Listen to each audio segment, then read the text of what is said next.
You ask Tiger to solve. This deals with linear equations with one unknown. The final result is q equals -5/2. Let's solve it step by step. Simplify the expression. Combine like terms. Group all constants on the right side of the equation. Subtract 10 from both sides. Simplify the arithmetic.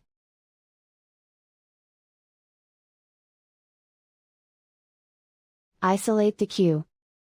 Divide both sides by 4. Simplify the fraction.